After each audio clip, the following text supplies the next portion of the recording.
Hello, everybody. Welcome to a Family Flips podcast where we talk about all the things that make us tick and how we make it work. We get a lot of questions, a lot of comments, a lot of emails, talking about like the little things that make us able to do the things that we want to do, able to chase our dreams and pursue after goals.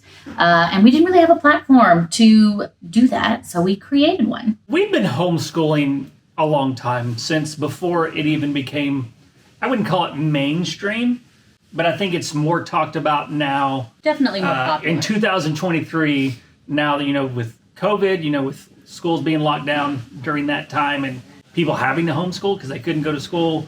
And then now with just how things are going in the world with the public school system, it's becoming more popular now. I mean, I remember when we first started, and a lot of the comments when they found out that we were homeschooling was basically that it was polar opposite. It was either that is so great, I'm so excited for you, that's an awesome journey, best of luck to it, kind of stuff like that. But then there was these other people who were just really mean, basically saying that my kids are going to be stupid. Yeah, probably the one comment that makes me laugh the most, it's still making me laugh now I thought about it, was one guy, he commented on a video and was like, I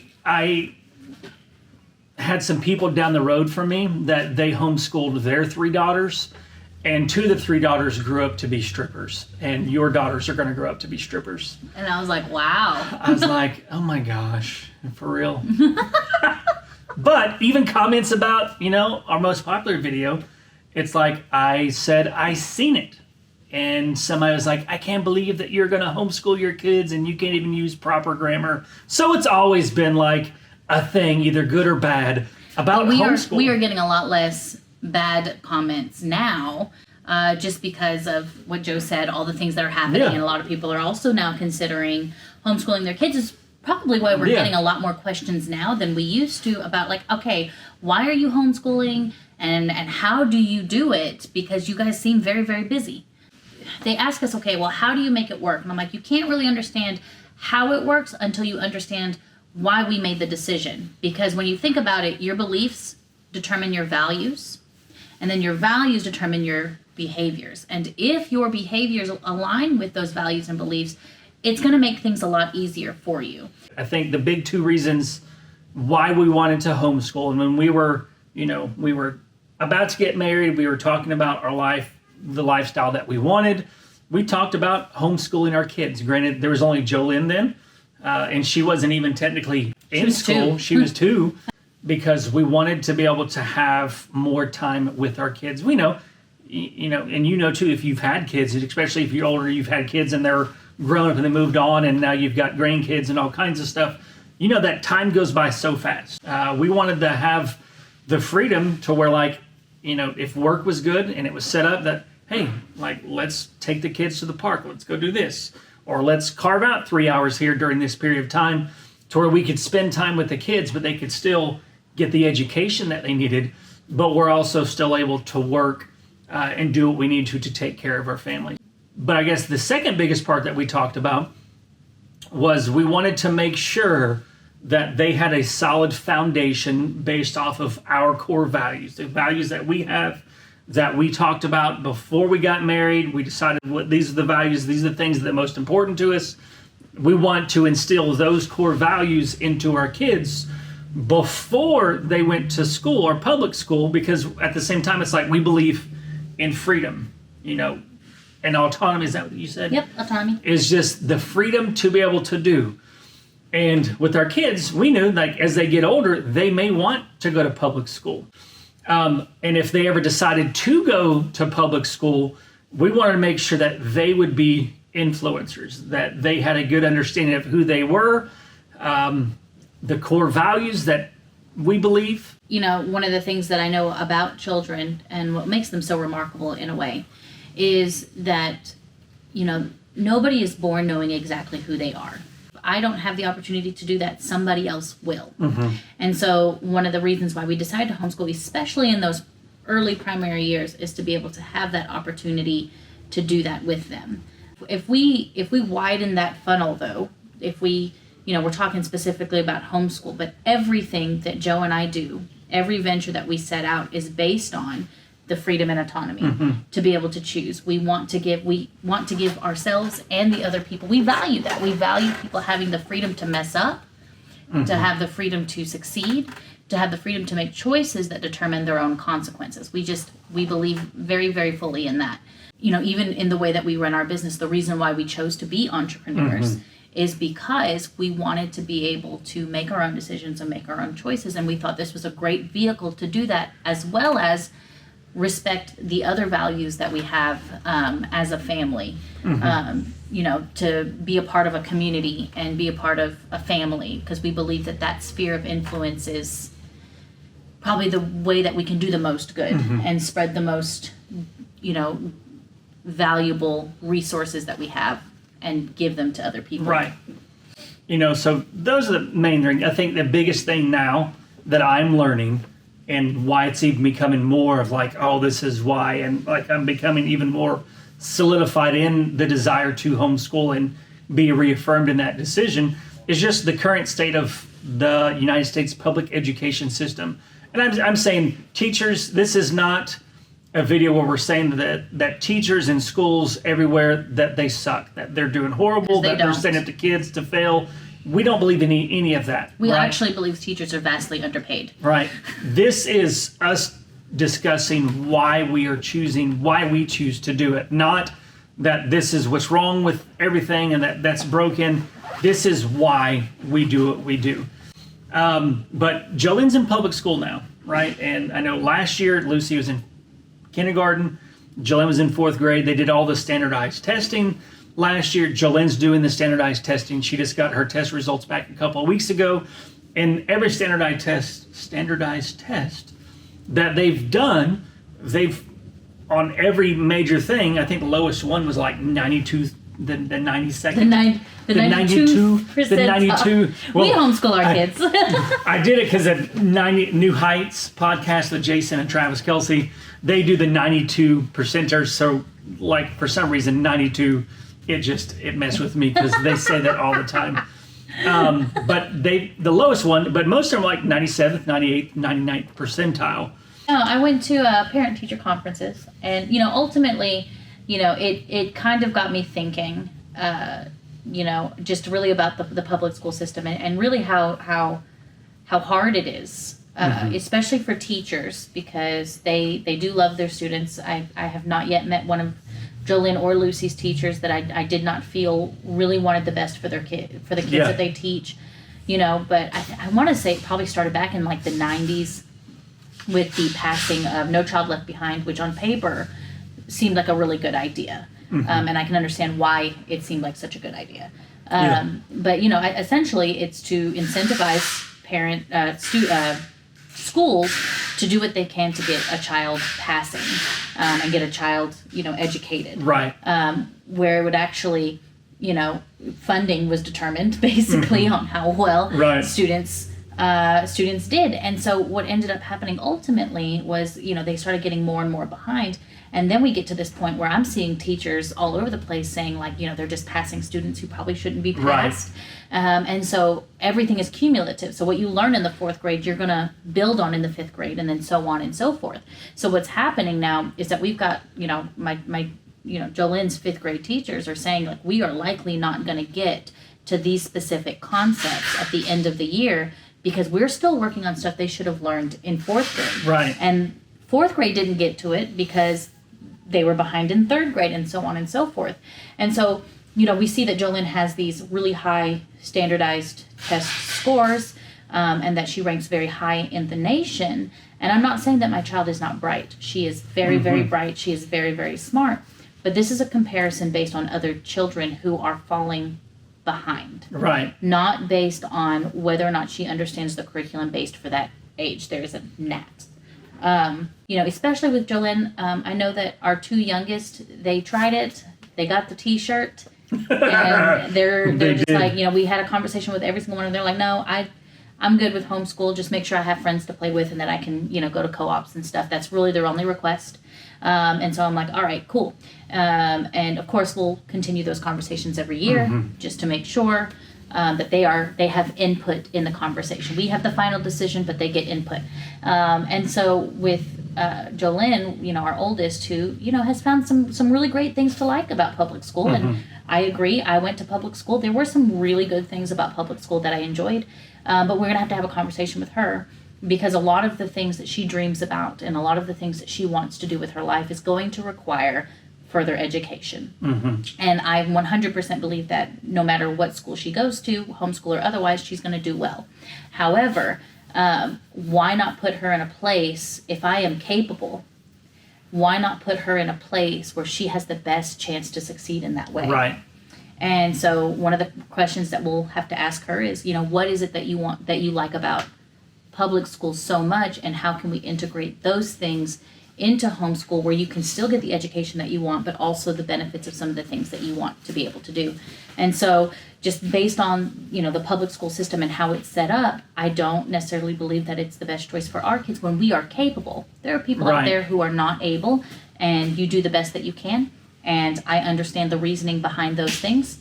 I 100% get it. But for us, because we have this business, because we set up our life in a certain way that allowed us the freedom and the autonomy to be able to do certain things, homeschool is an option for us. Right. And I think the whole thing is really about with kids and learning. And I'm sure many of you would, if you remember back when you were younger, like going to school wasn't fun.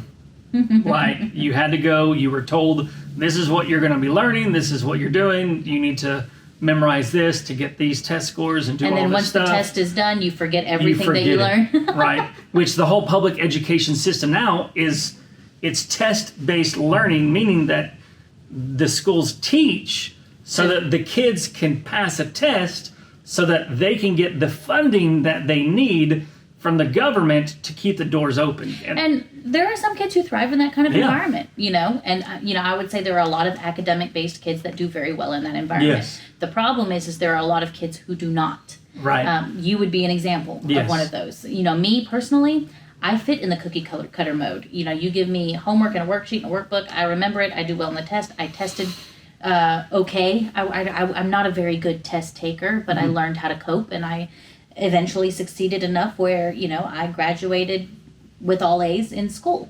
And so that was great for me. Whereas I actually consider you very intelligent, probably in a lot of ways more intelligent than me. And you did not fit well in the school system. Did not. I made good grades. I understood stuff, but like the idea of going and sitting at a desk for 7 hours a day, that was horrible for me. For me. And not that it's like that for our kids, but we want to give them a unique learning opportunity that is catered based off of their learning styles, so that learning is fun, that we want them to be learners. Is that there's a quote, you may have heard it if you've been watching this for a while, but I don't even know who has the quote, but it basically says that in times of change, learners inherit the earth, while the learned are prepared for a place that no longer exists. Yep. Meaning that the world is changing. It's changing fast, especially with the introduction of, OpenAI and ChatGPT and artificial intelligence, is that things are changing fast. I mean, in the last 20 years, internet with all the stuff, like it's changed quickly. So it's like there's things that we're even teaching in school now that AI can do in seconds, that kids may not even need to do it in 5 years because of different things, but there's also a lot of things that aren't taught in schools that need to be taught in schools, like, budgeting and paying bills and taxes and cooking, because people get out of school and they don't even know they don't understand where groceries come from or where food comes from or how to pay their bills. They don't even know how to do it. They just think, oh, well, food comes from the grocery store. Like, no, food comes from the farm. Food comes from all these other people. And whatever happened to really good home ec classes? Right. Because my dad said I took home ec. I didn't. Yeah. I didn't have home ec. I had, actually, I lied. I had a 9-week, there's always that class that changes every 9 weeks. I had one 9-week period where I learned how to budget, how to sign checks and balance a checkbook and a couple other things. but I never heard anything about taxes and stuff. Yeah. And so I'm like, whatever happened to life lesson classes? Because Jolene doesn't have that. Yeah. You know? And you know, we believe that in a lot of ways, that the education system, it educates to a level to create, I wouldn't say robots, but just it's a system to where it just educates people just enough to where they don't think freely, they don't think for themselves, they don't have critical thinking skills to just do and just, you know, follow in line. I mean, there are teachers all over the place that know this, and they say things like this, and they try to implement them in there, but their hands are tied. Right. They are. have to teach what is taught, and there's not enough time to even teach that, much less to teach anything else extra. And so it's like, you know, it's just one of those things where it's like, you know, if I'm going to decide to do this was actually not really an issue that we actually totally considered when we decided. It is not. This is just something that's kind of developed that we've become more aware of, you know, over time. And one of the things that Joe and I do that drive our kids crazy. It drives our kids crazy. But, you know, they say, you know, like, I think this. And our response to that is always, why? Yeah. Why do you think that? You know, could it be, you know, and they're like, well, it's because of this. I'm like, well, where did you get that information from? Like, getting them to think back, like, okay, why is it that I believe this? Or why is it that this is true for me? What information do I have to confirm that is true? So that when my kids get older and they start learning how to learn for themselves, because right now, I'm teaching them how to learn by teaching them how to read, teaching them how to comprehend what they read, teaching them those things. But at some point, they're going to have those skills, and they'll be able to go out and learn things on their own. And I don't want the first thing that they read to be automatic truth for them. Right. I want them to be able to read and then identify, okay, I need to fact check this. I need to understand what this means, and then be able to figure out how to learn from that concept altogether. Because we see it today, you know, social media, we read something and we're like, oh, that's true. It's true. Sometimes it's even just like a meme. Right. But then we've never taught to critically think. I'm like, okay, just because I'm seeing this doesn't make it true. Let me go and actually do some research.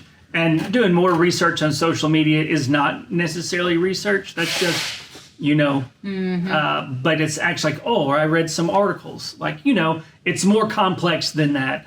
But the whole thing is just teaching them how to be critical thinkers, how to connect the dots and become problem solvers, and not wait for somebody else to tell them what the answer is or tell them how to fix the problem. But that's why. I mean, so like, why are we telling you this? You know, the big question is why are we telling you this? And honestly, I know that there are plenty of people watching this right now. If you've even made it this far at this point, because it is a blog that has vlog that has homeschooling in the title, so you may not have even clicked it. But if you did, and you're like, okay, how can this apply to me? Like, this is true. That, like, creating behaviors and creating a lifestyle that goes towards your values is very, very important, because it will make your life and all of the struggles that will inevitably come much more palatable. You know, it doesn't really matter. I guess it doesn't really matter where I'm at. If I'm working here in this store and homeschooling my kids, there's going to be I could write a long list of problems, things that I'm worried about, economic issues with the business, all this stuff. I can make a huge list of exactly all the things that I'm concerned and worried about. If I was working a 9-to-5 job at a bank, I would also have a long list of problems. Yeah. The thing is that these problems are problems that I've chosen because I chose this lifestyle, and it's still, if I work through these worries, work through these fears, work through these problems, I am going to be closer to the thriving lifestyle that mimics the values and beliefs that I carry. Whereas with this other job, personally, probably won't match a lot of my values. I feel like I'll be stuck in that job. I'll be stuck on a clock. I won't be able to value the freedom as much as I could if I was doing something like this. And so those problems are going to be problems that are going to keep me in bed in the morning and make me not want to get out of bed and make me want to go to bed early and make me want to binge watch Netflix instead of working on a skill. You know, those kinds of things. So why am I telling you this? It's because it's not just limited to homeschooling.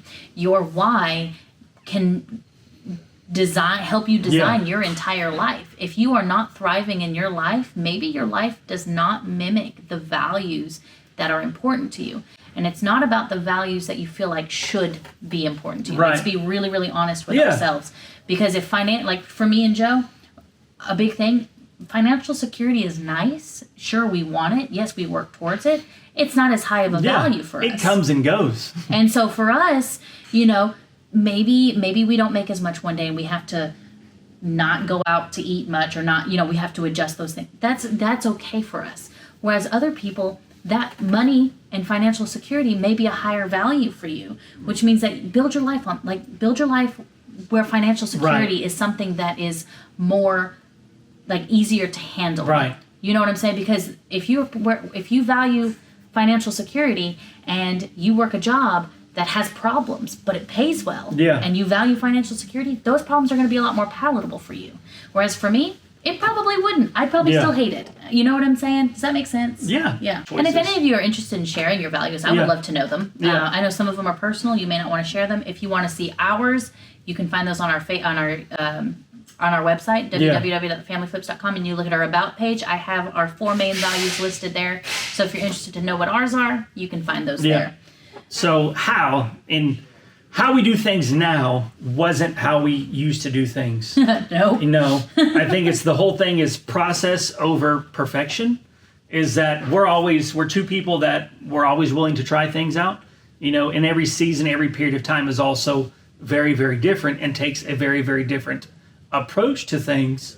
There, a lot of people are looking for a secret formula.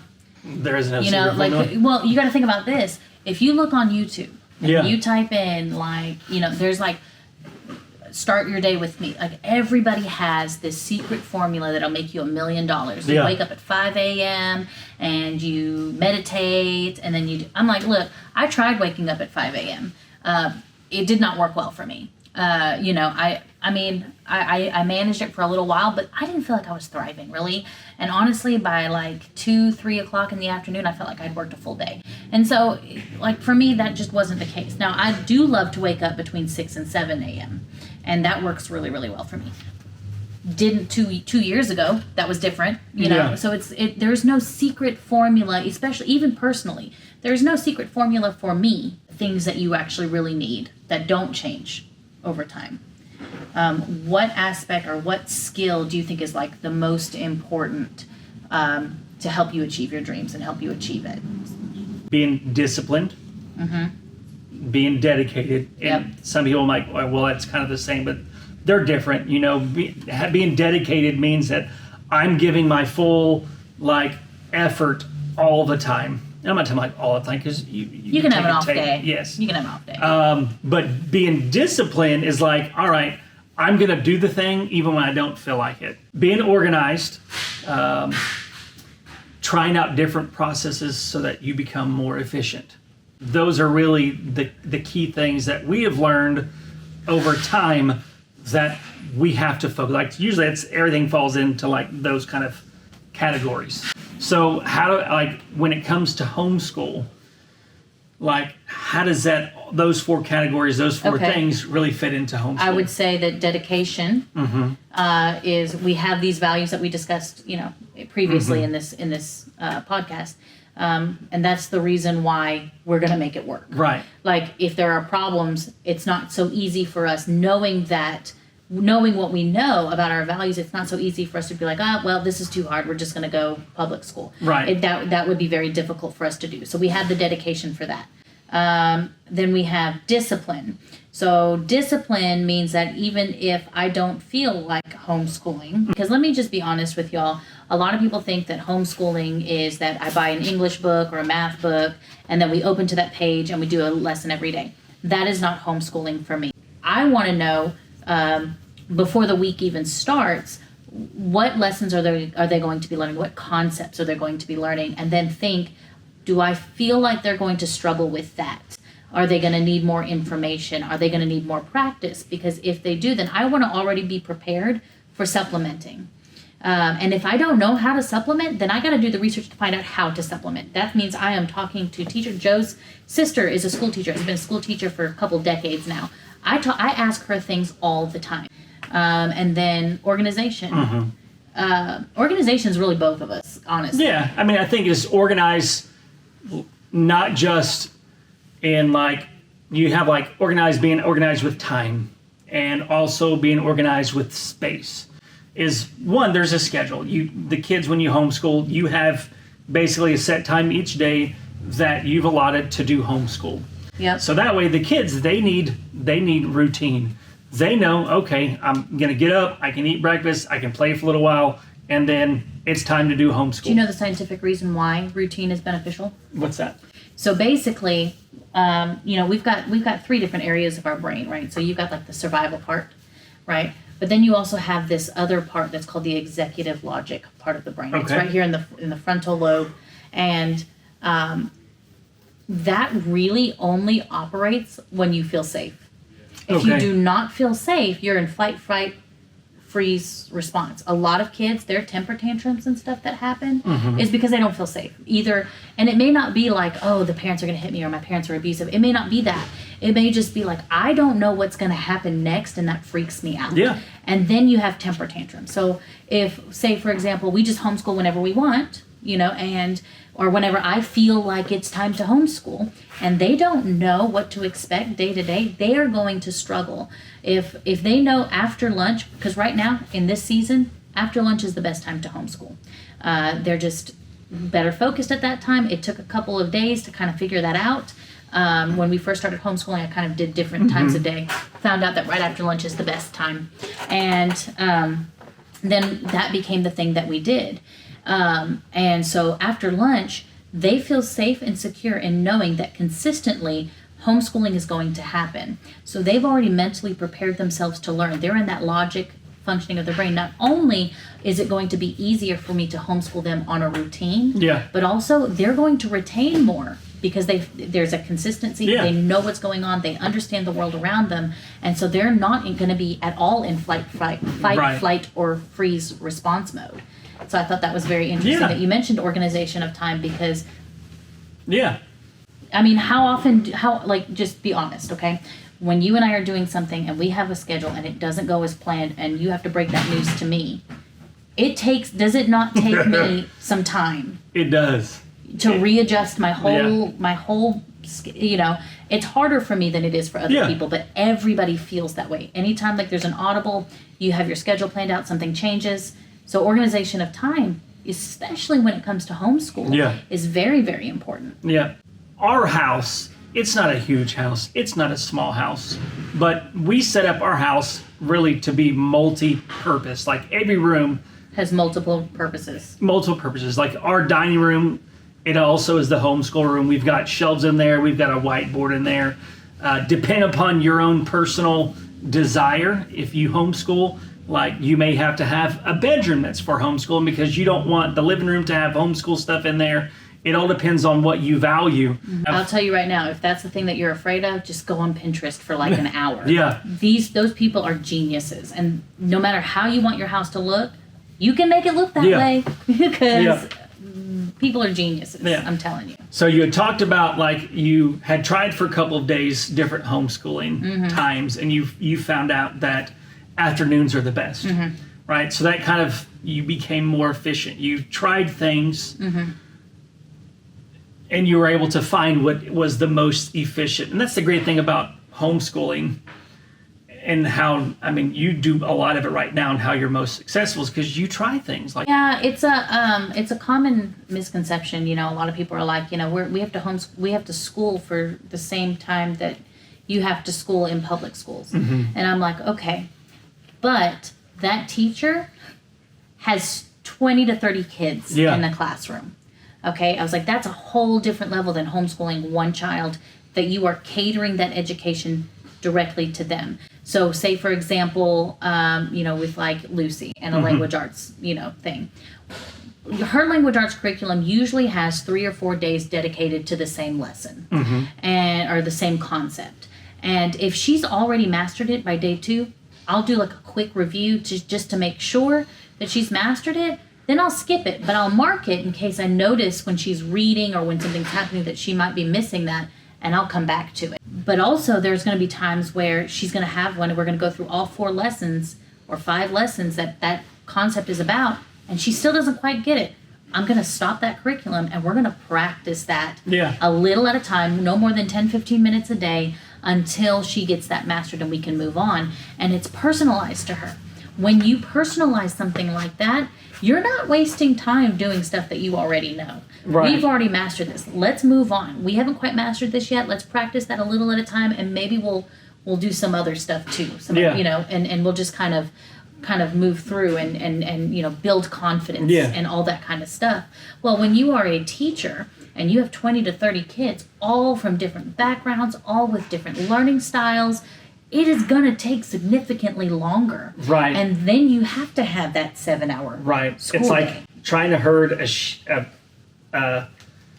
20 sheep versus 1. Is like the herder, you're going at the speed of the slowest sheep, not the fastest sheep, because you want them all to get there safely and together. But when it's individualized, it's much more efficient because it's at the pace of 1. Yeah, so when you think about efficiency, a lot of people are like, well, how do you have time to homeschool your kids? Well, I'm not spending 7 hours a day homeschooling them. Now, homeschooling is a lifestyle, which means that what I do, a lot of times, like I'll let Joe know, I do majority of the homeschooling, I let Joe know what they're learning. This is the concepts that they're learning. And then sometimes, we'll come up here and like Lucas, for example, he's in kindergarten. We're really learning, numbers 11 through 30 right now. We're really focusing on counting to that number, counting efficiently, writing those numbers down and things. So if I have something that at work that needs to be counted, stock or whatever, like we have, drinks that we need to be stocked up at the front that we sell at the counter, he's counting those with me because I want him to see why it's important to be able to count properly. Jolynn, when she was learning, I had her when she was learning how to count money, she was counting drawer money. She was counting change. Some of our regular customers that come in that I know would not be bothered by a long, I have a relationship with them, so I would know that they would be okay with it. I'd have her count out their change. And they were just so encouraging. I love our community. Yeah. They were just so encouraging. Homeschool, I want them not only to learn the concepts on paper, but then I want them to go out and practice them. Why? How? Things that we've learned, things that we've changed, we've tried. Kind of where have we landed with Honestly, this? Do you want to know the biggest lesson that I've learned through all of this, specifically like in homeschooling? Is that it's never going to be perfect. Yeah. Like it's never going to be, like there's always going to be something that doesn't work. Like I am never going to have like a period of time where there are absolutely no problems that happen, and that's normal. A lot of us, we want this perfect Instagram worthy day, and those just don't exist. Yeah. And I don't know, it's just the last 5-10 years, with social media becoming more prevalent, just this picture perfect, and then people, they have problems as a kid, you see all this perfect stuff everywhere, and that's just the culture, and then you get to adulthood and you're like, I've got problems. And then you feel like you're the problem because nobody else is the problems. You know what I mean? Yeah. I mean, it's funny because it's like, we try so hard to be open and honest and authentic about our struggles and things. But I don't know a proper way to vlog when I am sitting on the bathroom floor telling you that we should just sell everything because we're going to fail and go bankrupt and like the world's going to explode. I thought about it, and then I'm like, go get a job. I'm like, ugh. That's where your why comes in. That sounds like death to me. Because you start because your values. Yeah. One of the biggest things that I've learned is to just embrace the mess. Yeah. Do your best. It's you got to try. If you make a mistake, you're not the mistake. You're just learning how not to do something. Yep. And I guess the hope is that our kids would grow up, take these values, take these lessons, take the mistakes that their parents have made, and not resent us for them. Yeah. And not judge us for them, but to say, man, my parents, they had problems and they struggled, but they figured a way out of them, which means that I can too. So I would like to know in the comments if any of you guys, feel like sharing. I'd love to know what your values are. And, if you are taking steps to align your life with those values and you're willing to share them, I'm sure that other people who are watching this would probably love to hear that also. And if you don't want to share your comments, we've got a Facebook group with chats if you want a more formal type, I guess not formal, maybe informal type experience. Like it's there too. It's casual. Because a lot of it's conversation based. Yeah, I just really want to know. I would be interested to see what you guys are doing. Or if you are not yet, but you want to, what's the first step that you're going to take? Yeah. I'm really, really interested to see what you guys have to say. But I hope that you guys have enjoyed this podcast. We really enjoyed having this conversation. Let us know. What do you guys want to hear next? What kind of things do you guys want us to talk about? Yeah. We'll get better at these. Progress over perfection, folks. Right. Until next time. Peace. Peace.